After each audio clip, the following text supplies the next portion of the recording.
ناس كتير كده دخلت سألتني الفترة اللي فاتت لما اتكلمنا على الاوتوميشن.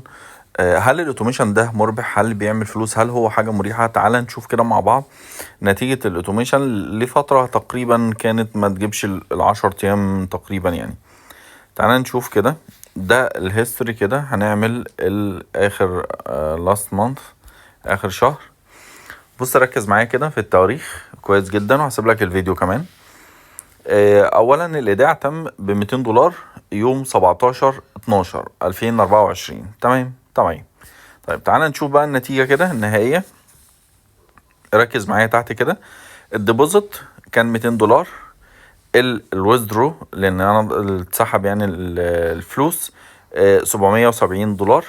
البروفيت الصافي كام؟ $639 او $640 تقريبا، وكانت في كوميشن حوالي $70. يعني تم الايداع ب $200 والتوتال بروفيت وصل ل $640. تعالى تخيل كده ان الويدرو مثلا حصل يوم كام؟ يوم 26/12. يعني الايداع حصل يوم 17/12 والسحب الاخير كان يوم 26/12، يعني تقريبا 10 ايام. طيب ال10 ايام دي حصل فيها ايه؟ اولا شيل منها 4 ايام اصلا، يعني عندك 4 ايام شيلهم من الموضوع. ليه؟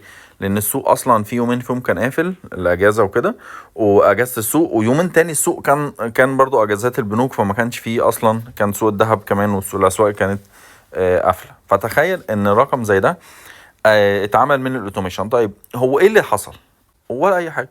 كل ما في الامر تم ربط الحساب على الاوتوميشن، ودي حاجه خاصه بالتداول الآلي مع التحكم الكامل ليك انت شخصيا، مع التحكم الكامل ان فلوسك على حسابك، تقدر تعمل اللي انت عايزه، انت حر في اي وقت.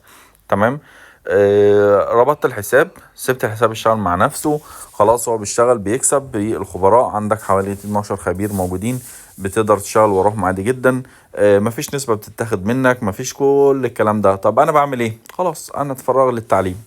انا واحد عايز يتعلم، عايز اتعلم فوركس، عايز اتعلم مهارة تانية، عايز اتعلم اي حاجة تانية. خلاص طالما انا منت عندي مصدر دخل كامل، اقدر اسحب وقت ما انا عايز، اقدر اعمل ايداع تاني وقت ما انا عايز، اقدر اقفل الصفقة وقت ما انا عايز، اقدر اعدل على الصفقة وقت ما انا عايز. ودي كانت التجربة في فترة بسيطة جدا للاوتوميشن. شكرا لكم، والسلام عليكم ورحمة الله وبركاته.